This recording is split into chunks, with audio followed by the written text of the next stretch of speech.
अब मैंने मतलब कल है। ठीक है, तो सैटरडे को टेस्ट रखो, सिंपल ही है, जो एक क्लास में कर रहे हो वही सब है, वही लीनियर इक्वेशंस हैं। एक दो स्टेटमेंट प्रॉब्लम्स जो अभी सिंपल वाली की है, जैसे सम ऑफ नंबर्स है। ठीक है, तो उसमें ऐसा कुछ नहीं है कि बहुत प्रैक्टिस चाहिए, आपकी बेसिक कैलकुलेशन ही चेक करनी है। Let's start with our testing process. तो हमारे पास क्वेश्चन नंबर 2 में दिया हुआ है कि सॉल्व करना है and then find the value of M. तो देखो यहाँ पर it says 2x plus 3y equals to 11 and 2x minus 4y equal to minus 24। ठीक है, तो दोनों को सॉल्व कर लेंगे, एलिमिनेशन से कर सकते हैं, minus plus and then plus, these two cancel. 7y is equal to 35, y की वैल्यू क्या आ गई 5। Now substituting the value of 5, y as 5, 2x plus 15 is 11, तो x की वैल्यू -2 आ गई। ठीक है, अब यहां पर क्वेश्चन खत्म नहीं करना है, उसने कहा है hence find the value of m for which y is equal to mx plus 3।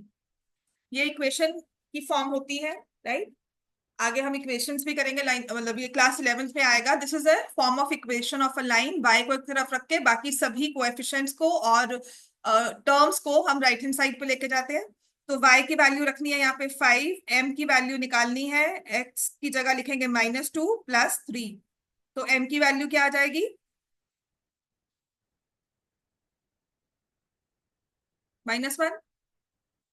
ठीक है, तो इस क्वेश्चन में आपको x एंड y तो निकालना है, साथ में m की वैल्यू भी निकालनी है, राइट। अब आ जाओ स्टेटमेंट प्रॉब्लम्स। जो बुक में अब दी हुई है ना, बहुत इजी वाली है, और जो पिछली वाली एनसीईआरटी की थी वो थोड़ी डिफिकल्ट भी थी, और पेपर में आने वाली भी वही है। The difference between two numbers is 26। So let the first number equals to x, let the second number equal to y। और यहां पर हमें है क्वेश्चन नंबर 3, उसका first part, exercise 3.2। The difference between two numbers, तो needless to से कि बड़ा कौन है छोटा कौन है, मैंने लिखा x is bigger। if I say the bigger number is 26, the bigger number is x, the difference of 2 is 26, one number is 3 times the other, तो यहां पर x इक्वल टू 3y हो जाएगा, क्योंकि x को बड़ा ले रहे हो। और अगर आपने y इक्वल टू 3x ले लिया, तो आपको y माइनस एक्स करना चाहिए यहाँ पे। ठीक हो गया इतना। तो x equal to 3y substitute कर देंगे, 3y minus y is 26, 2y is 26, y is equal to 13, and if y is 13, x will be equal to 39।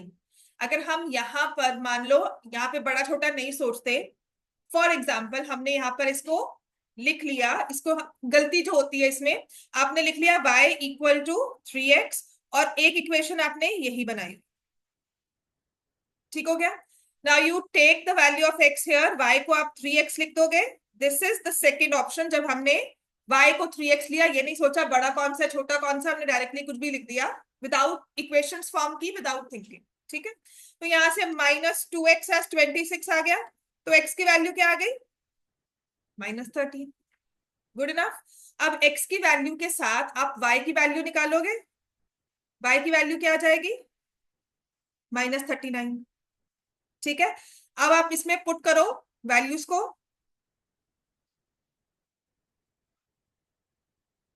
ये भी ठीक होगा कि नहीं। देखो, हमने पुट किया वैल्यूज को y वेरीफाई में, we take x as -13 minus of -39, is it coming as 26। ठीक है, तो ये भी चल गया ना, राइट। और यहां पर उसने ये नहीं कहा हुआ पॉजिटिव नंबर्स हैं या नेचुरल नंबर्स हैं या होल नंबर्स हैं। ठीक है, तो आंसर्स में हम क्या लिखेंगे, द नंबर्स कुड बी 39, 13 और -39 -13। ठीक है, one number is 3 times the other, ये भी नहीं कहा हुआ bigger number is 3 times the other. Clear हो गया? तो दोनों ही केसेस लेकर चलना है इसमें। बस जो भी आंसर नेगेटिव में निकालते हो उसे वेरीफाई करना बहुत जरूरी। ठीक हो गया? वेरिफिकेशन में difference of the two numbers, अगर हम इसी इक्वेशन के हिसाब से देखते हैं तो difference of the two numbers is coming as +26। अगर यहाँ -26 आता तो हम नहीं करते। और ये नहीं करना कि हमने 39 को -39 को पहले लिखना है और फिर -13 करना है। जैसे आपकी एक्स की वैल्यू लिखी है उसी ऑर्डर में हमें वेरीफाई करना होगा। ठीक है? तो द नंबर्स कुड बी 39, 13 और -39, -13। ठीक है? चलो, अच्छा ये भी लिखा हुआ बिगर नंबर इज 3 टाइम्स, है ना? तो उसमें क्या होता है, 39 -39 बिगर नंबर नहीं है, स्मॉलर है। समझ में आ गया? Greater is 3 times the smaller, ऐसा नहीं कहा हुआ है ना। इसीलिए हमने इसको ले लिया, 1 नंबर इज 3 टाइम्स ज्यादा, तो ये वाली वैल्यू भी हमारे लिए ठीक है। अगर इसने कहा होता the greater number is 3 times, तो इसका मतलब यहाँ पे -13 बड़ा हो जाता और वो 3 टाइम्स नहीं है। समझ में आ गई बात? उस केस में इसको रिजेक्ट कर देते कि ये नहीं केस पॉसिबल है। क्लियर हो गया? लिख लो इस चीज को। पेपर में अगर हम ट्रिकी की बात कर रहे हैं ना, तो यही सब चीजें जो ध्यान रखने वाली होंगी। माइंडेड, मैं सच में कह रही हूँ, एक एक्सरसाइज यही करेंगे अक्टूबर तक सिलेबस पूरा करवाने के बाद ना, रैंडमली एक एक पेपर बोर्ड का दूंगी सॉल्व करने के लिए, यहाँ पे 3 घंटे बिठाकर। और उसमें देखना कि ट्रिकी चीजें बहुत हैं आपके वाले सेट में भी और बाकी रीजन्स में भी। और अगर उसी बेसिस पर, मतलब मैं तो सोचकर ये चलती हूँ कि पेपर मुश्किल आएगा, ट्रिकी चीजें उसमें आएंगी आएंगी। I always cover those things, मैं क्लास में वो सब चीजें करवाऊंगी, अगर ऐसा होगा अगर ऐसा होगा मैं करवा देती हूँ। ठीक है? बट माइंड इट, अगर लगता है कि हम सोच कर ही चले पेपर ट्रिकी है, तो इजी तो वैसे ही कवर हो जाता है उसमें। ठीक है? तो इन चीजों को याद रखना है, इसे लिखना है हमने साथ साथ। अब आओ सेकेंड पार्ट पर। अब ये सप्लीमेंट्री कॉम्प्लीमेंट्री क्लास 9th में बहुत बार किया था, है ना? और मैंने तब ये भी कहा था 10th क्लास में ये बहुत इजी हो जाएगा। 9th में हम सिंगल वेरिएबल में चलते हैं। तब मैंने आपको क्या करवाया था कि एक एंगल को लो x, अगर कॉम्प्लीमेंट्री ले रहे हो तो क्या लेंगे, 90 -x, सप्लीमेंट्री ले रहे हो तो 180 -x, और फिर सोचते थे आपस में क्या रिलेशन, है ना? यहां पर आसान क्यों है, क्योंकि एक को लेंगे x, दूसरे को लेंगे y, और एक इक्वेशन तो हमारे पास तैयार बैठी है, कौन सी? x + y is 90 in case of complementary, 180 in case of supplement. ठीक है? तो larger of the two supplementary angles exceeds the smaller by 18 degrees. तो let the angle is equal to x degrees. Let the supplement, let the supplementary angle equal to y degrees. अच्छा, इस question को अगर आप 180 -x करके करते हो ना, तो कोई गलत नहीं कर सकता आपका। लेकिन फर्क क्या होगा, उन्होंने ना एक लाइन लिख दी होगी, solve the following system as linear equation in 2 variables. तो वहां अगर 180 -x लिया ना तो गलत है। समझ में आ गया? तो 10th क्लास में इस चीज को ध्यान रखना। समटाइम्स वी गेट कि नहीं नहीं हम तो सिंगल वेरिएबल में सॉल्व कर सकते हैं, गलत क्या है? अगर तो कुछ नहीं लिखा हुआ सॉल्व कर देते हो तो कोई गलत नहीं कर सकता। फंडामेंटली अगर टीचर, क्लास टीचर गलत कर दे तो हो सकता है, लेकिन बोर्ड गलत नहीं कर सकता। ठीक है? क्योंकि उन्होंने हार्ड एंड फास्ट रूल नहीं रखा हुआ, राइट, कि नहीं इसी मेथड से करना है। They write it, any other method with correct answer is acceptable, right. लेकिन टीचर, वो भी एग्जामिनर वहां बैठा है, वो चेक करे कि हो सकता है ये नहीं किया, बट हाँ ideally they also don't do it, because I heard कि मल्टीपल लेवल्स पे चेकिंग होती है। ठीक है? और अगर रीवैल्यूएशन में गलती हो जाए तो there is a penalty to the teacher as well, the one who check the paper, right. तो ये भी एक सिस्टम है टू मेंटेन फेयरनेस। सेकेंड, लेकिन यहाँ पे लिख दिया कि जैसे लिखा है ना, for the form the pair of linear equations for the following problems and find their solution by substitution method। तो वहां लिखा होगा form the pair of linear equations in 2 variables। ठीक है? solve as a system of linear equation in 2 variables and then get the answer। ठीक होगी बात? और कुछ चीजें हो जाती है जो हमारे लिए वैसे ही 2 इक्वेशंस में, 2 वेरिएबल्स में काम करना आसान है, because they are supplementary, x + y is 180। और उसके बाद आएगा the larger of the 2 supplementary angles. तो लार्जर जिस मर्जी को ले लो, कि हम कह रहे हैं x is equal to exceeds the smaller by 18 degree. ठीक है ना? x degrees is y + 18। Clear हो गया इतना सबको? है ना? तो अब 2 इक्वेशंस हैं 2 वेरिएबल्स के साथ, और आप देखोगे सारे क्वेश्चंस आपके सब्स्टिट्यूशन से सॉल्व किए जा रहे हैं। ठीक है, तो ये एक्सरसाइज बनी ही इसीलिए थी कि आप सब्स्टिट्यूशन मेथड पे प्रैक्टिस करो। तो जब सब्ट्रैक्ट करेंगे 162, y will come as 81 degree. और अगर एक y 81 है तो x की वैल्यू क्या आ जाएगी? 99। therefore the two supplementary angles are 81 and 99। अच्छा, इसमें ये नहीं कहा हुआ फाइंड द एंगल। जैसे नाइन्थ में आपको क्वेश्चन होता था फाइंड द एंगल, तो आपको देखना था कि 81 मार्क करोगे या 99, है ना। यहाँ पर ऐसा नहीं दिया हुआ, पर हो सकता है दिया हो, क्वेश्चन फ्रेम करके दिया हो that the supplement is 18 degrees more. Therefore तो यहाँ पर आप लिखोगे therefore the angle is 81, supplement is 99। मैंने क्या कहा? सप्लीमेंट इज 18 मोर। बात क्लियर होगी? तो इस चीज का हमें ध्यान रखना होगा। थर्ड पार्ट सबसे इजी है। ऐसा वाला अगर लीनियर इक्वेशंस में क्वेश्चन आ जाए ना, तो सबसे इजी वाली इक्वेशंस है। तो इस बार बोर्ड में भी आई है ना आपके वाले सेट्स में ही लीनियर इक्वेशंस, वो भी मैं आपको करवा दूंगी। The coach of a cricket team buy 7 bats 6 balls for 3800। तो थर्ड पार्ट में लिखा है let the cost of one bat rupees X, let the cost of one ball rupees 5। So according to the question 7x। अच्छा, जरूरी ये भी होता है, पहले बैट दिया हुआ ना तो पहले बैट को एक्स सपोज करो, क्योंकि पढ़ने में ना हम लोग क्या लिखते हैं 7 बैट 6 बॉल्स, यूजुअली उसने ऐसे ही दिया होगा, पहले बैट फिर बॉल। देखो सेकंड लाइन में भी बैट और बॉल दिया हुआ है, इस चीज को भी ध्यान रखना है। ठीक है, and this is a very common mistake, वहां पर हो ही जाएगी। मतलब आपको तो मैं क्या बोलूं, अगर मैं भी हूं तो मैं भी गलती करूं। ठीक है ना। If I see this question, या मेरे पास ही आप क्वेश्चन लेकर आते हो कि मैम आंसर नहीं हो रहा, तो एट द फर्स्ट इंस्टेंस मैं भी कर सकती हूँ, कितना इजी क्वेश्चन है, क्यों नहीं सॉल्व हो रहा। तो यहाँ पे ध्यान रखना, बैट और बॉल के साथ ही आपने अपने वेरिएबल्स को मैच करना है। ठीक है, तो 7x plus 6y is 3800 and next it says 5x plus 5y is 1750, है ना।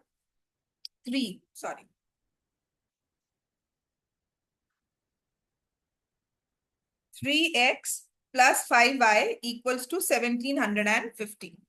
तो आप इसमें साइड बाय साइड ये भी चेक कर सकते हो कि the given system has unique solution a1 by a2 not equal to b1 by b2 not equal to c1 by c2। ठीक है, तो एलिमिनेशन से ही कर लेते हैं क्योंकि हमें आता है। सब्स्टिट्यूशन अगर स्पेसिफिकली मेंशन होगा तो प्लीज उसे से सॉल्व करना, बट यहाँ पर we can take that liberty and solve it with elimination. ठीक है, तो ये मेरे पास आ गया 21x plus 18y equals to 10,400, नहीं 11,400। और किसी ने इसको अगर सब्स्टिट्यूशन से किया है और करना चाहता है तो आप मुझे बता देना, या सॉल्व करके मुझे आंसर चेक करवा सकते हो। अगर तो आ रहा है आंसर बहुत अच्छी बात है, नहीं कोई भी डाउट्स है तो let me know. Minus minus minus, यहां से माइनस करेंगे तो आ जाएगा -17y 058 -850। So y will be equal to 50. Now substituting y equals to 50. So 7x plus 6 into 50, 3800. 7x 300 minus करेंगे तो 3500, x is 500। और ऐसा इजी क्वेश्चन पेपर में बिल्कुल आ सकता है। आप कभी सोच भी नहीं सकते हो कि हाँ ये पेपर में नहीं आएगा, बिल्कुल आ सकता है। बोर्ड ने किया हुआ है ऐसा, ऐसा इजी क्वेश्चन पेपर में डाला हुआ है। ठीक है, तो लास्ट में लिखना है therefore the cost of one bat is equal to ₹500 cost of one ball. मैं पता लास्ट में ये क्यों लिखवा रही हूँ, क्योंकि आप में से कोई नहीं करता तो ठीक है, करना भी नहीं, सोचना भी मत कि ये लास्ट में लिख कर नहीं आना, इसका 1 नंबर है। ठीक है, और आपकी प्रेजेंटेशन बहुत मैटर करेगी sometimes. When I also check your papers ना, तो मैं क्या करती हूँ, आपने जहां आंसर सॉल्व किया होता है ना, पहले मैं उस चीज को देखती हूँ। ठीक है। आप एग्जामिनर को सोचो, बोर्ड का पेपर जो चेक करेगा उसको 100 का टारगेट होता है कि एक दिन में 100, तो मैं ऐसे ही रैंडमली बोल रही हूँ 100 to 100 कॉपीज चेक करनी है ना, क्योंकि बोर्ड ने तो मे में रिजल्ट क्लियर करना ही है। सो मल्टीपल लेवल्स पे नोटबुक अगर चेक होगी तो obviously you have to meet your target, right. तो आपके वो एक एक छांटने नहीं बैठेंगे। The moment I see this answer 550, मेरे दिमाग में क्या है कि ठीक ही किया होगा। फिर मैं क्या चेक करूंगी, ये इक्वेशंस। ठीक है। तो फिर मैं डालूंगी उड़ती हुई लूप्स कि ये ठीक है, इक्वेशन बना दी, यहाँ माइनस कर दिया, मुझे वो ठीक आ गया, सब्स्टिट्यूशन किया तो ठीक है, वहां से कोई प्लस माइनस नहीं है। और वाई मतलब फाइनल जो आपने ये निकाला है, इसमें ये नहीं कि यहाँ पे प्लस आ गया यहाँ माइनस आ गया। ठीक है। तो हम बहुत गहराई से चेक नहीं करते। ठीक होगी बात ये। अनटिल अनलेस हमें समझ में आया कि नहीं जी, यहाँ पर इक्वेशंस के बाद ये आंसर लिखा है, ऊपर सॉल्व नहीं किया हुआ, चीटिंग केस है। क्लियर होगी बात ये। तो वहां पर आपकी प्रेजेंटेशन सफाई से काम आंसर मेंशन करो, ताकि चेक करना उतना ही आसान हो। छुटपुट गलतियां फिर वैसे ही छुप जाती है। ठीक है, चलो नेक्स्ट आ जाओ। और यहाँ पे रुपीज लिखना बहुत जरूरी है, वो नहीं छुपेगा, उसके नंबर कट जाएंगे, ये चीजें। Right the units. ठीक है। नेक्स्ट इज फोर्थ वाला। ये टैक्सी चार्जेस यहाँ भी आ गया, नाइन्थ में भी था और यहाँ पर भी है। यहाँ पर बहुत इजी वाला है। ठीक है। The fourth part, it says the taxi charges in a city consists of a fixed charge together with the charge for distance covered. So let the fixed charge, अच्छा हर केस में समझ में आ रहा है ना कि हमने वेरिएबल किसको लिया है हमेशा, मतलब वेरिएबल किस किस को लेना है। For the first three easy था। यहां पर दो चीजें हैं टैक्सी चार्जेस के लिए, fix charge and charge for distance covered.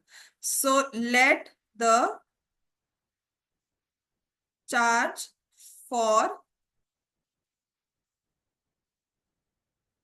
Distance covered is equal to ₹y। अब यहां पर ध्यान रखना, समटाइम्स ये भी दिया होता है subsequent 1 kilometre for the first kilometre, यहां दिया होगा। ठीक है। तो इस चीज को, और ये पेपर बोर्ड्स में जब एमसीक्यूज टाइप क्वेश्चन है तब आया हुआ है। ठीक है, केवीएम के प्री बोर्ड्स में भी और बोर्ड्स में भी। ठीक है। तो यहाँ पर हमें लिखना है, यहाँ पे अगर लिखा होता charge for the distance covered, तो सब्सिक्वेंट लिखा होता तो आपने किस तरह से लिखना है वो भी क्लियर हो जाएगा। For the distance of 10 kilometre, charge paid is 105, तो आप क्या लिखोगे, x प्लस 10y इज 105। ठीक है। और अगर सब्सिक्वेंट होता for the first kilometre, subsequent होता तो आप यहाँ क्या लिखते, 9। समझ में आ गई बात है। ठीक है, राइट। या आफ्टर 2 किलोमीटर होता तो ना x प्लस 8y। ठीक है। ऐसी सेकेंड है, for a journey of 15 kilometre the charge paid is ₹155, तो x प्लस 15y इज 155। इन्हें सब्ट्रैक्ट कर लेंगे, हमारा ये तो हो गया कैंसल। इसे माइनस करेंगे, -5y is -50y, negative cancel, y is 10। So if y is 10, substituting x plus 100 is equal to 105. X is 105 minus 100. X की वैल्यू क्या आ गई, 5। Therefore, the fixed charge is ₹5. The charge for distance covered is equal to ₹10। तो यहाँ पे question खत्म होता है। नेक्स्ट लाइन क्या है, how much does a person have to pay for traveling a distance of 25 kilometers? So for 25 kilometers, it would be 5 plus 25 into 10, which is ₹255।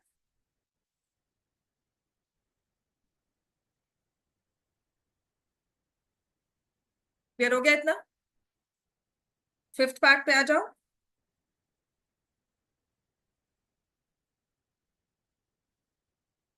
करोगे start खुद से फिफ्थ?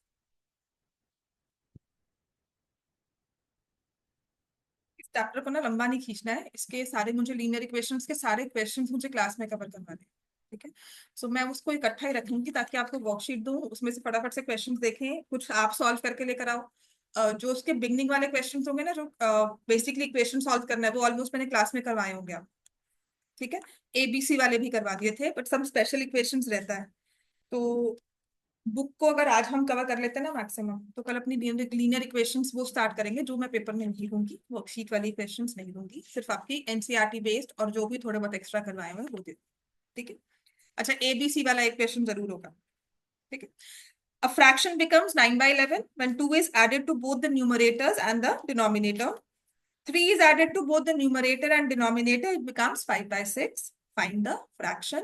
तो फ्रैक्शन की बात हो रही है, तो फ्रैक्शन के दो हिस्से क्या हुए? Let the numerator equals to X, let the denominator. अच्छा, किसी को भी नहीं समझ में आ रहा या फास्ट लग रहा है तो प्लीज बता देना, मैं आपके रिएक्शन से ही जल्दी कवर कर रही हूँ, ठीक है? बिल्कुल समझ में आ रहा है ना? ठीक है, तो fraction is X by Y, है ना? अच्छा, इसका अब हमें इक्वेशन बनानी है, तो बताओ हसरत, पहली इक्वेशन क्या बनेगी? 2 is added to both numerator and denominator, the fraction becomes 9 by 11. Numerator क्या है हमारे पास? x। क्या ऐड किया उसमें? हाँ, तो क्या बन जाएगा? ऐड किया है 2 + x, ठीक है? तो न्यूमरेटर क्या बन गया? x + 2, और डिनोमिनेटर ओके, और फ्रैक्शन क्या बन गई? ठीक है। हाँ मृदुल, अब तुम बताओ दूसरी इक्वेशन क्या होगी? 3 is added to both numerator and denominator, 3 + x, हाँ, अपॉन, हाँ, इज इक्वल टू, चलो सॉल्व करो, इसे क्रॉस मल्टीप्लाई करोगे। ये ऐसे नहीं करना कि हम यहां से y इधर कुछ निकाल कर करें, क्रॉस मल्टीप्लाई करो दोनों को। These are the example of equations which are not exactly linear equation, y है डिनोमिनेटर में, और आपने कहा था कि पॉलिनोमियल में जहां पर वेरिएबल हमारे पास आ जाए इन द डिनोमिनेटर, वो पॉलिनोमियल नहीं होता है ना? नेगेटिव फ्रैक्शन नहीं, नेगेटिव वैल्यू नहीं हो सकती, नेगेटिव पावर नहीं हो सकती। तो यहाँ पर क्रॉस मल्टीप्लाई करना है हमें, तो मेरे पास आ जाएगा 11x + 22, 9y + 18। सो 11x - 9y + 4 = 0, और यहाँ पर है 6x + 18, 5y + 15। तो 6x - 5y + 3 = 0।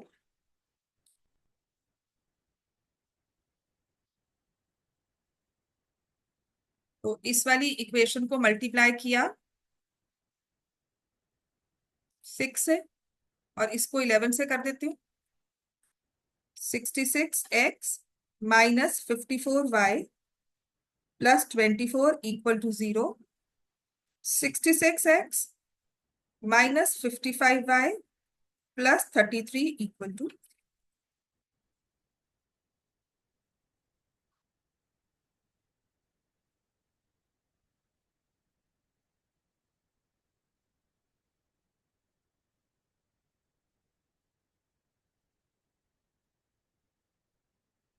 y की वैल्यू तो 9 आ गई, है ना?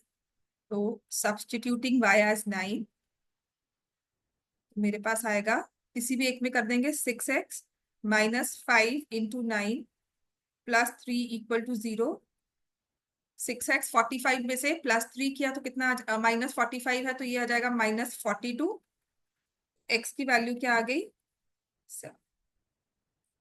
So numerator is 7, denominator is 9. So the numerator is 7, denominator is 9, and the fraction is 7/।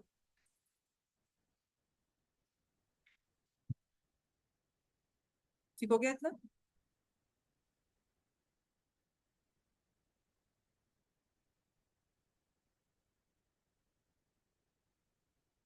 का 6th पार्ट है नेक्स्ट पेज पर. That is a typical example of age based question.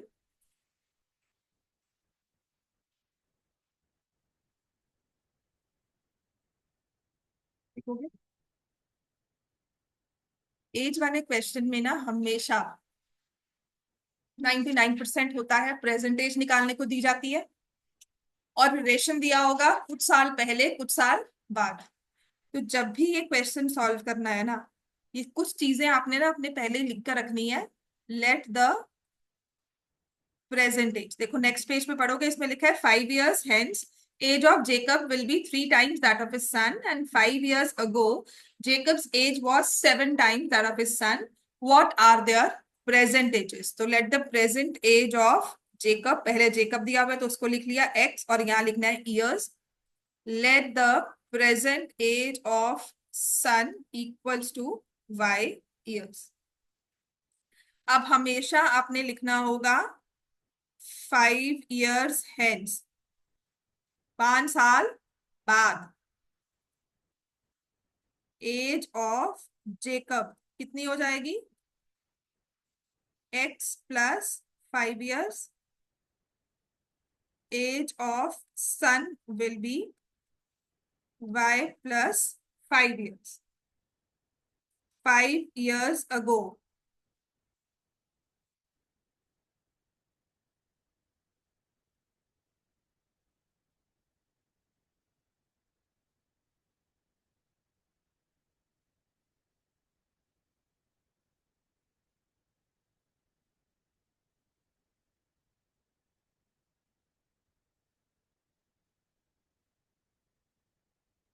तो according to question, ठीक है. तो ये कुछ चीजें हैं जो पहले लिख लेना, क्वेश्चन सॉल्व करना बहुत भी आसान हो जाएगा. 5 years हेंस कहा है एज ऑफ जेकब, तो 5 साल बाद जेकब की एज क्या है? x plus 5 will be equal to 3 times that of his son. समझ में आ गया? उस टाइम सन की एज क्या है? y plus 5. तो जेकब की एज अपने सन की एज का 3 times है. और ऐसे ही 5 years ago Jacob was 7 times, है ना. तो यहाँ पर 5 years ago कहा है, तो तब जेकब अपने सन की एज का 7 times था.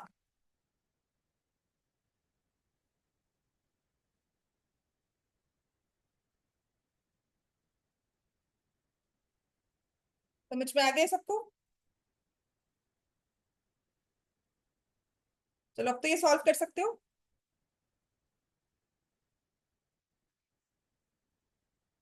सो we have x plus 5, 3y plus 15, और यहां से सॉल्व करेंगे तो x minus 3y minus 10 equal to 0. x minus 5, 7y minus 35, x minus 7y plus 30 equal to 0. ये दो इक्वेशंस हैं.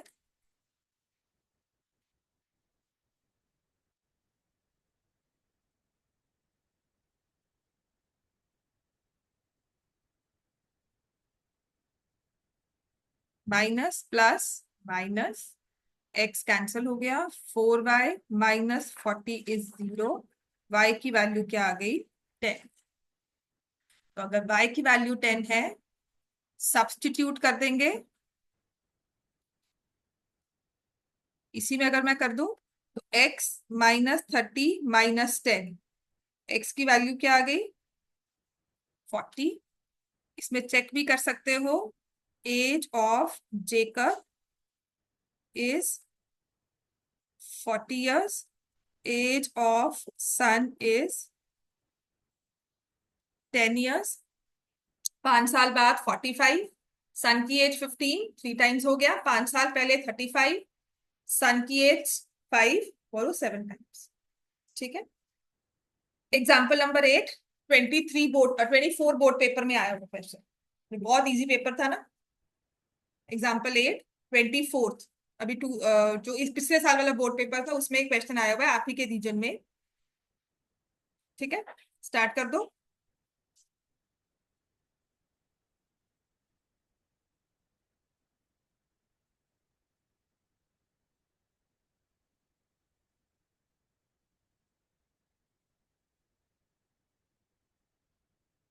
The ratio of incomes of two persons is 9:7. Ratio of their expenditures is 4:3. Each of them manages to save rupees 2,000 per month. Find the monthly incomes. ठीक है, तो example 8 important भी है. Let the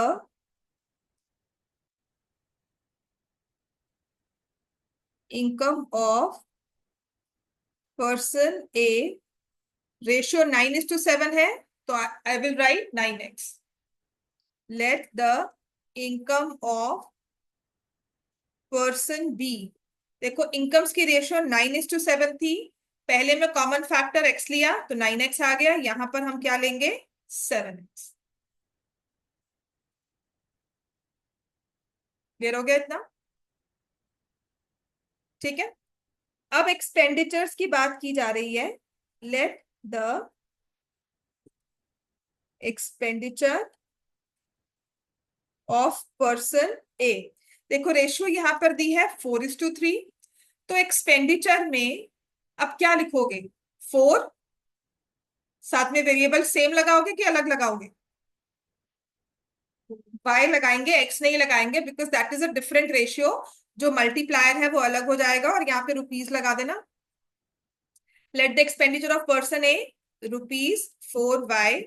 late the expenditure of person B as rupees 3y.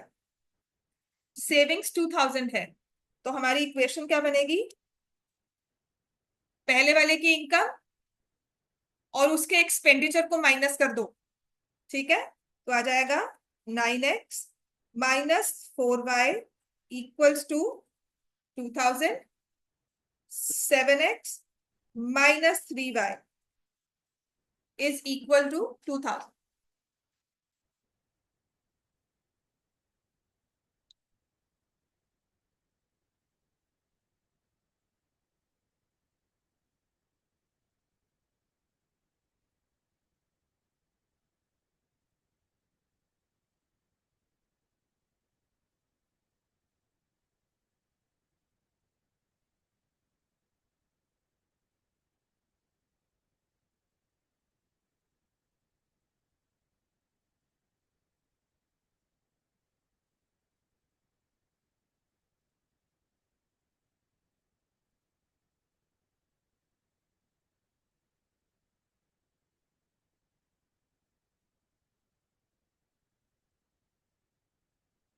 चलो करो solve इसको.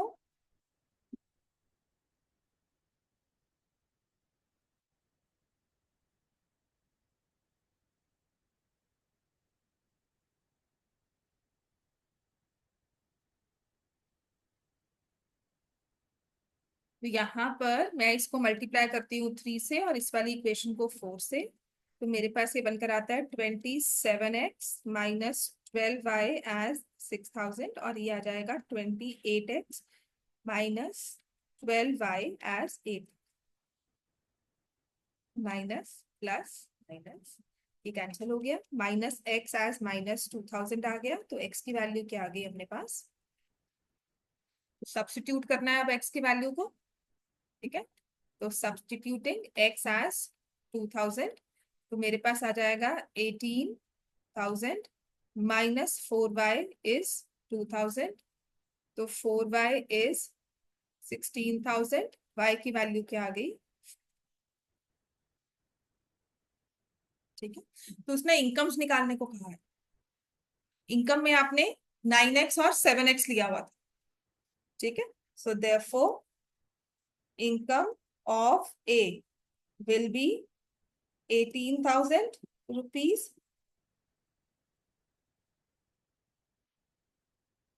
Income of B will be equal to 7 into 2 rupees 14.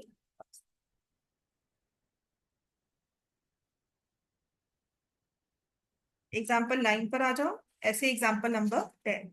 Example 10 is a question on digits of a number. Number और digits पर based है. तो इसमें भी मैं कॉन्सेप्ट जो सिखाऊंगी वैसे ही सभी क्वेश्चंस को अप्रोच करना है आपने. एग्जाम्पल 9 ना मैंने आपको एल्जेब्रिकली उसने कहा है सॉल्व करने के लिए, और उसी को मैंने करवाया था। लिख लिया सबने ये वाला ना? So it says use elimination method to find all possible solutions for the following pair of linear equations: 2x plus 3y equal to 8, 4x plus 6y equal to 7। पहली वाली इक्वेशन को 2 से मल्टीप्लाई किया, 4x plus 6y 16, minus minus minus, ये cancel हो गया, 0 और यहां से आ गया -9। ठीक है, विच इज फॉल्स। तो क्या लिखोगे? The given system has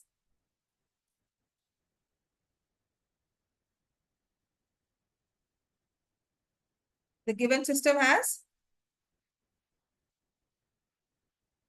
no solution. The given system will have no solution. ठीक होगी बात ही। हमारे स्कूल में चैप्टर शुरू करवा दिए? कौन सा चल रहा है? अच्छा, छुट्टियां हुई हैं? पहले शुरू करके अब छुट्टियां कर दी, और पॉलिनॉमियल्स खत्म करवा दिया। कुछ समझ में आ गया सारा? लीनियर इक्वेशंस नहीं करोगे कैसे समझ में आएगा? सीरियसली, लीनियर इक्वेशंस पहले ना द फर्स्ट 2 इयर्स जब हमने किया था क्लासेस, तो मैंने की थी, तो मैं ना सीरियल में ही चलती थी हमेशा, सीरियल रियल नंबर्स, फिर उसके बाद पॉलिनॉमियल्स। पॉलिनॉमियल्स के कुछ क्वेश्चन है ना लीनियर इक्वेशंस यूज होती है। ठीक है, तो जब कोविड का टाइम आया ना, तो सभी स्कूल्स ने बाय डिफॉल्ट ना लीनियर इक्वेशंस करवाया, क्योंकि वो करवाना बहुत आसान है। ऑनलाइन करवाना बहुत ही आसान था। वो पॉलिनॉमियल्स और रियल नंबर सच में अगर आप उसको ऑनलाइन करवाओगे ना, वैसे ही समझ नहीं आएगा। ठीक है, तो उसके बाद से जब मैंने पहली बार, जब सबने लीनियर इक्वेशन शुरू किया ना कोविड में कि नहीं मैम क्लास में वो करवा रहे हैं तो आप भी वही करवा दो, तो जब मैंने इसको पिक किया, देन आई रियलाइज कि वो चीजें ना जो इक्वेशंस वाले क्वेश्चन थे, उसमें आप कॉन्सेप्ट पे ध्यान देते हो, अच्छा वो इक्वेशंस आ गई उसे कैसे सॉल्व करना है वो सोचते नहीं हो। ठीक है, तो वहां से ये ऑर्डर था कि हमसे सबसे पहले ये करवाओ, इसको समझना भी आसान है, और अगर ये समझ में आ जाएगा तो 5 नंबर का क्वेश्चन तो आपका कवर हो जाता है टिल सितंबर। तो हमारे पास है some of a 2 digit number, right? तो जहां पर भी ये 2 डिजिट नंबर आपको दिख गया, इसमें पहले हमेशा ही हमेशा एक चीज सोचनी है, that you are forming a 2 digit number. तो जैसे हमारे पास नंबर है 43, for example 4 and 3 are the digits of this number. So digits of a number, they start from 0 and go till 9। 0 digits मतलब सिंगल नंबर्स। ठीक है, decimal system हम follow करते हैं, 10 डिजिट्स है हमारे पास 0 से लेकर 9 तक। And if you are talking of 2 digit number, तो 0 can not be in the tens place. ठीक होगी बात? एक चीज हमें ये याद रखनी है। Then digits can not be negative. Number negative होता है, डिजिट नेगेटिव नहीं होता। कभी कहा है डिजिट इज -1 -2? नंबर में डिजिट कभी भी 4 3 कहोगे, digits are 4 and 3, number is -43। ठीक है, तो जो ये 43 बोल रहे हो ना, ये आपने उन डिजिट्स को एक प्लेस वैल्यू असाइन की है, वैल्यू एक प्लेसेस असाइन कर दी, उसके अकॉर्डिंगली नंबर को फॉर्म किया। ठीक है, तो मैंने इसको 4 3 नहीं बोला, हम क्या बोलते हैं 43। So basically 4 is at the tens place. अब एक चीज याद होगी, वो बचपन में ना 3rd क्लास तक एक्सरसाइजेस आती थी, एक्सपैंडेड फॉर्म लिखो। तो क्या लिखते थे? 4 × 10 + 3 × 10⁻0 लिखते थे ना? वही चीज यहां पर काम आएगी। ठीक है, अगर आपको नंबर दिया हुआ है 489, इसकी एक्सपैंडेड फॉर्म क्या थी? क्या लिखोगे? 4 × 100 +8 × 10 + 9। ये हमने प्लेस वैल्यू असाइन करके 3 डिजिट्स को साइड बाय साइड लिखा, और नंबर बन गया 489, विन विच डिजिट्स आर 489। ठीक है, तो जब भी हमें ये क्वेश्चन आएगा, आपने सबसे पहली चीज तो ये लिखनी है, let the digit at units place. इसके ना वर्कशीट में 1 2 क्वेश्चंस होंगे। ठीक है, और ये चीज याद रखना, यूनिट्स प्लेस पे आपने क्या लेना है, टेंस प्लेस पे क्या लेना है। तो usually I take units place पे x, टेंस पे y। ठीक है, मैं ऐसे लिखती हूँ, आप जैसे मर्जी लिखो, पर ध्यान रखना वो यूनिफॉर्म रखना। Digit at tens place, let the digit at tens place y। फिर आपने नंबर फॉर्म करना है, देयरफॉर द ओरिजिनल नंबर। बताओ क्या होगा ओरिजिनल नंबर? मैं आपको अब डिजिट समझा चुकी हूँ, प्लेस वैल्यू भी समझा चुकी हूँ, ठीक है। तो should I write y x, है ना? तो हमें नंबर लिखना चाहिए वाई एक्स। अब मान लो रैंडमली तुम्हारे पास ये एक्सप्रेशन आ जाता है एक्स वाई, तो इसको आप प्रोडक्ट पढ़ोगे कि इसको पढ़ोगे? नहीं, मैंने नंबर लिखा है x y. Does it make sense? अब तक पढ़कर आ रहे हो एक्स वाई का मतलब एक्स मल्टीप्लाइड बाय वाई। अब मैं यहाँ को नहीं नहीं इसको अलग अलग लिखा है, वाई को ऐसे लिख दिया, तो now this becomes the number. तो इसी कंफ्यूजन के लिए हम यूज करते हैं expanded form. That is why that expanded form was taught कि डिजिट्स को हमने प्लेस वैल्यू दी, उसको 100 से मल्टीप्लाई किया, 1000 से किया, और तब जाकर नंबर बना, ठीक है। तो टेंस प्लेस में कौन सा डिजिट था हमारे पास? y, तो उसको प्लेस वैल्यू मिलेगी 10 की। यूनिट्स प्लेस पे कौन सा था? x, उसको प्लेस वैल्यू मिलेगी 1। तो नंबर हमारे पास बनकर आ गया 10y प्लस x। जब भी ये डिजिट का क्वेश्चन दिख जाए ना, अपने दिमाग में तीन चीजें लेकर चलना, x Y, 10y plus x. जैसे भी आपने लिया है 10x प्लस वाई भी लिख सकते हो, पर आपने उस डिजिट्स को अकॉर्डिंगली लेना है। समझ में आ गया? तो जब स्टेटमेंट प्रॉब्लम में ये क्वेश्चन दिख जाए ना, ये डिजिट्स का कभी भी क्वेश्चन दिखे, तो अपने हिसाब से ये लेकर चलना ही चलना। फिर ऐसे वाले क्वेश्चन में ना एक चीज दी होती है, इरेवोकेबली दिया होगा, if the digits are reversed. 43 का बना दिया 34, 98 का बना दिया 89, ठीक है। तो आपने हमेशा लिखना है रिवर्स्ड नंबर। मतलब ये चार स्टेप्स तो ना मैं कहती हूँ आंख बंद करके इस क्वेश्चन में ले लो। रिवर्स नंबर बहुत कम चांसेस है, मतलब 1% होगा कि एक दो क्वेश्चन में ना यूज करना पड़े, यूज करना ही होता है। रिवर्स नंबर होगा तो जो x था वो y हो गया, y की जगह x आ गया। मतलब अब मैंने अगर 10y लिखा है तो मैं क्या लिख दूंगी? 10x plus. क्लियर होगी बात? ये चार चीजें, whenever I have to take a 2 digit number वाला क्वेश्चन, ऐसा कोई स्टेटमेंट सम दिया हो, क्वाड्रेटिक में हो, यहां पर हो, हमेशा ही ऐसे चलना है, ठीक है। यूनिट्स प्लेस का डिजिट, टेंस, नंबर फॉर्म करो और रिवर्स नंबर। अब ये क्वेश्चन पढ़ना बहुत ही आसान हो जाएगा, जिसमें लिखा है some of a 2 digit number, मतलब ओरिजिनल कौन सा लिया हुआ है हमने? 10y plus x and number obtained by reversing the digits।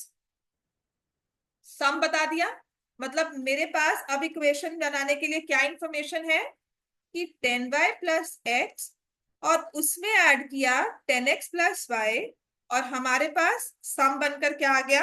66, ठीक है। अब ये क्वेश्चन मार्क कर लेना, अगर पेपर में कभी भी आता है, यहां पर दिया हुआ है digits of the number differ by 2, ठीक है। कौन सा डिजिट बड़ा है, कौन सा छोटा, बता सकते हैं?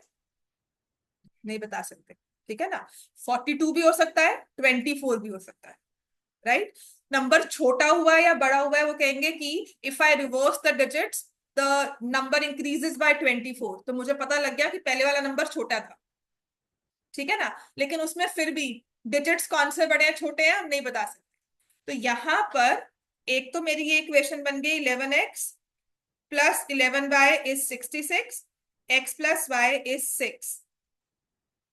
अब उसने कहा है डिजिट्स डिफर बाय 2, ठीक है। So therefore second equation could be y minus x is 2 और x minus y is. Theoretically इसे ऐसे ही सॉल्व करना है, चाहे समझ में आए कि नहीं मैम बन रहे हैं, ऐसा हो गया वैसा हो गया, दिखाने के लिए आप यही करोगे। तो आपका एक सिस्टम सॉल्व होगा x plus y as 6, x minus y as 2, और एक सॉल्व होगा x plus y as 6, y minus x as. समझ में आ गया? जहां पर भी डिफरेंस दिया हुआ है ना, आपने उसमें दोनों को, या तो दिया हो कि ये बड़ा है ये छोटा है, नहीं दिया हुआ तो दोनों वैसे इक्वेशन फॉर्म करके आंसर्स निकालने, ठीक है। तो यहाँ पर इसको सॉल्व करेंगे, ये कैंसिल हो गया। 2x इज 8, x की वैल्यू क्या आ गई 4, और अगर x 4 है तो y कितना आ जाएगा? यहां से x x cancel, 2y is 8, y is 4, और अगर y 4 है तो x कितना हो गया? ठीक है, तो अब हम नंबर फॉर्म करेंगे। अगर x को यूनिट्स प्लेस और y को लेकर चलते हैं, ओरिजिनल नंबर है, तो 24 भी हो सकता है और 42, तो आपके दोनों ही आंसर्स आएंगे। यू विल नॉट से कि आंसर 24 है, यू कैन नॉट सेलेक्ट 24 और 42। उसने ये कहा है कि 24 नंबर दिया था, उसको रिवर्स करो, 42 सम कितना आ गया, 66। बिल्कुल ठीक है। अगर मैं 42 के साथ यही चीज करती हूँ कि let the number be 42, reverse किया 24, again the sum is 66, difference of digits either case 2 ही, तो दोनों ही पॉसिबल होंगे। नंबर कुड बी 24 और 42। I can not go for one particular value based on the given information. ठीक है, 3.3 question number 1 homework के लिए दे दो आपको। 3.3 क्वेश्चन नंबर 1, क्वेश्चन नंबर 2 से स्टार्ट करते हैं। स्टेटमेंट प्रॉब्लम्स कवर कर लें, एक दो और होगी। फोर्थ पार्ट इंपॉर्टेंट है, फिफ्थ पार्ट भी ना, ये आपके उसमें आया हुआ पेपर्स में, 24 के बोर्ड पेपर में। ठीक है, तो 3 सेट थे ना, 3 क्वेश्चंस मैंने आपको बताए। एक इनकम वाला क्वेश्चन था जो बोर्ड पेपर में आया था, एक ये Meena went to the bank, exact था। 24 का बोर्ड पेपर में, इजी क्यों बोल रही हूँ, एग्जैक्ट यही सेम क्वेश्चन पेपर में था, मतलब 2 बार पढ़ा कि वही सेम है कि नहीं है, तो ट्विस्ट हो नहीं था। और एक में लैंडिंग लाइब्रेरी वाला क्वेश्चन। ठीक है, तो कौन सा सेट आएगा और उस सेट में कौन सा क्वेश्चन होगा कुछ नहीं पता। राइट, चलो अब आ जाते हैं एक्सरसाइज 3.3 क्वेश्चन नंबर 2। हो गया बेटा, ये लिख लो। बाकी question number 2 first part start कर दो।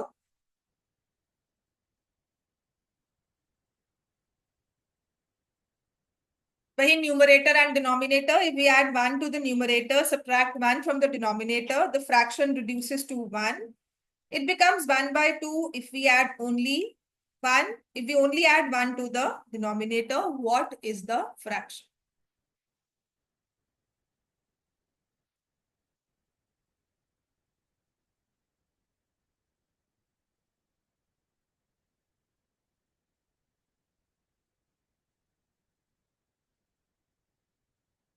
कर दो रेज इसको, है ना। हाँ, चलो question number 3 exercise 3.3 question number 2 first part खुद से करोगे एक बार।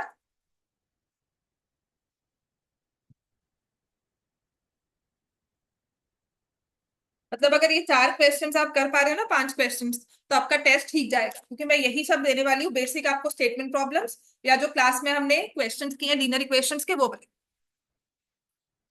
Tomorrow will cover special type of linear equations.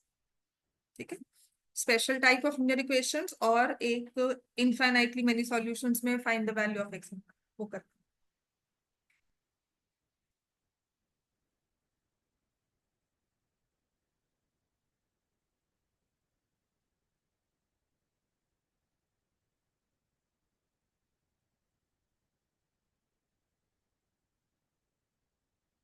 The first situation, it says let the numerator be equal to x, denominator equal to y.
So let the numerator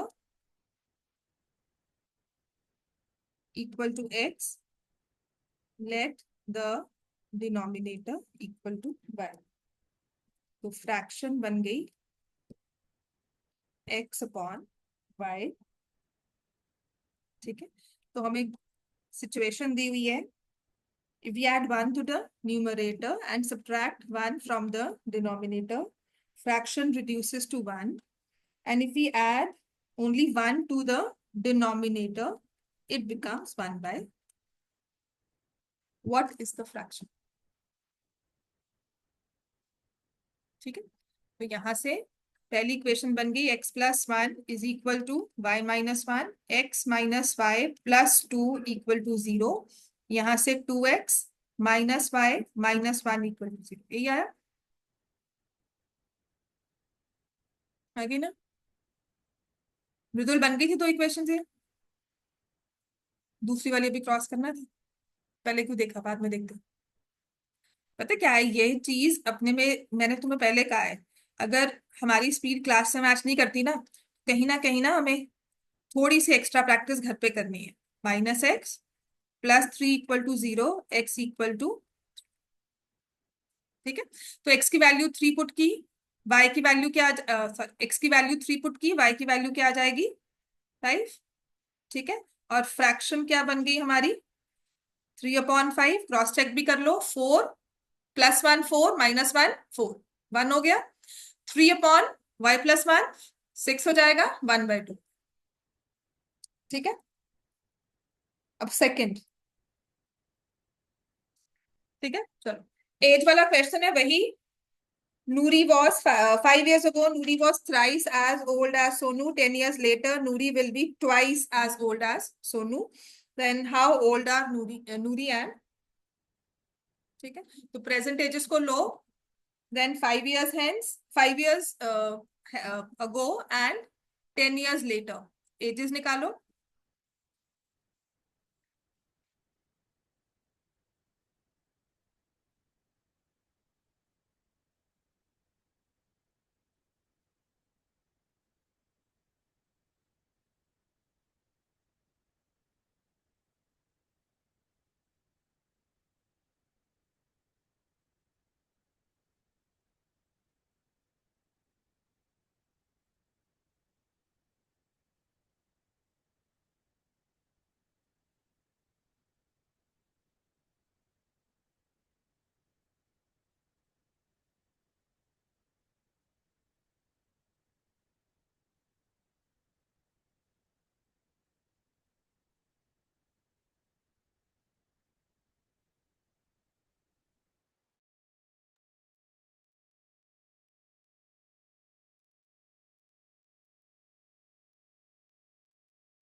Hopefully हमारे पास answer आ गया। x minus 5 is equal to 3 into y minus 5 and x plus 10 is 2 into y plus 10।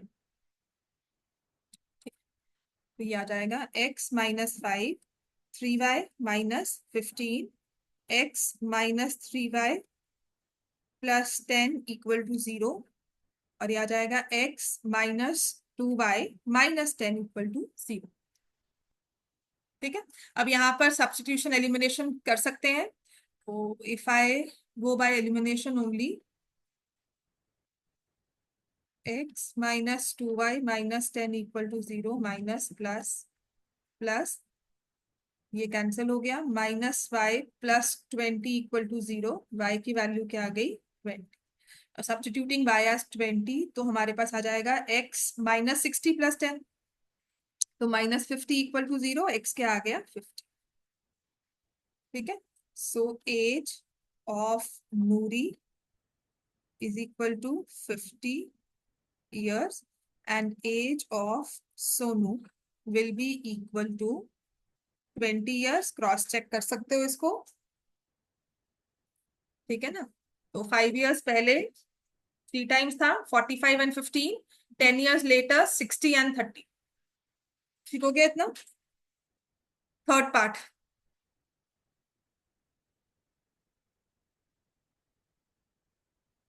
अभी typical फिर से question आ गया digits वाला। तो पहले वही 4 चीजें लिख लो, है ना। क्वेश्चन को पढ़ने से पहले ही जहां दिख जाए ना डिजिट्स हैं, तो पढ़ने से पहले ही कुछ मत पढ़ो हमेशा, ये तो फॉर्म कर ही लो। Let the digit at units place as x, let the digit at tens place।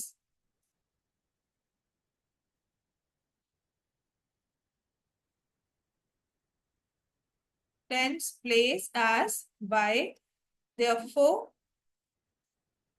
original number 10y plus x. देखो उसने रिवर्स में लिखा हुआ है ना, रिवर्सिंग ऑर्डर सेकंड लाइन में लिखा हुआ है। And reversed number will be 10x plus y. ये 4 चीजें पहले लिखो। अब देखो क्वेश्चन सॉल्व करना बहुत ही आसान हो जाएगा, क्योंकि ना अब आप ये नंबर रिवर्स में आपके पास माइंड में हमारे पास एक्सप्रेशन बना हुआ है।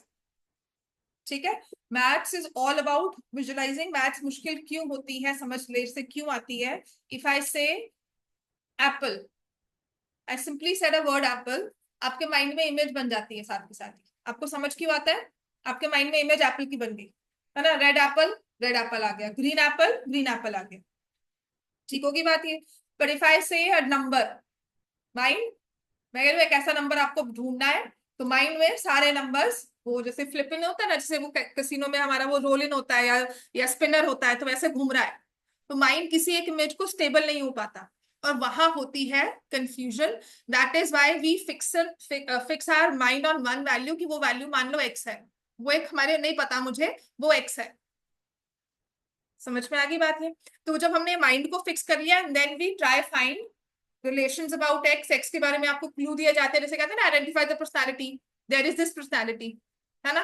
फिर आपको क्लू दिया जाता है कि वो इस फील्ड से है, फिर उसकी अचीवमेंट्स क्या है, and then you narrow down. ऐसे ही उस नंबर के बारे में बताया गया। ठीक होगी बात है। Original number 10y plus x, reverse number 10x plus y. अब कहा है सम ऑफ डिजिट्स, तो सम में जैसे मर्जी सम ले लो। तो according to the question x plus y, the sum of digits is 9। 9 times this number, 9 times this number मतलब ओरिजिनल नंबर 9 टाइम्स। तो मतलब हमें किससे मल्टीप्लाई करना है, 9 से। किसको, ओरिजिनल जिसे लिखा है उसको। 9 times this number is twice the number obtained by reversing the order of the digits। Reversing the order में मेरे पास आया 10x plus Y. So basically अगर हम इसको रिप्लेस करते हैं, तो वो कह रहा है 10y plus x is twice 10x plus y. बात समझ में आई ना। 10y plus x is twice 10y plus x. ठीक है, तो यहाँ सॉरी 10x प्लस वाई, यहाँ पर मैंने गलत लिख दिया, इसको ठीक करके लिखना है 10x प्लस वाई। तो ये आ जाएगा 90y plus 9x is 20x plus 2y। तो ये आ जाएगा 88x is equal to 11, 88y is equal to 11x, या 8y is equal to x। Put the value of x as 8y plus y as 9। y की value क्या आ जाएगी 1, और x कितना हो जाएगा 8। तो नंबर हमारे पास क्या आ जाएगा, ओरिजिनल नंबर y, यहाँ पर इसको 10 से मल्टीप्लाई करना है, ओरिजिनल नंबर विल बी 18। ठीक है, ओरिजिनल नंबर 18 है। फाइंड द नंबर का है ना, तो वो सिर्फ 18 होगा। 18 को 9 से मल्टीप्लाई करोगे या 81 को 2 से मल्टीप्लाई करोगे, आंसर सेम आएगा।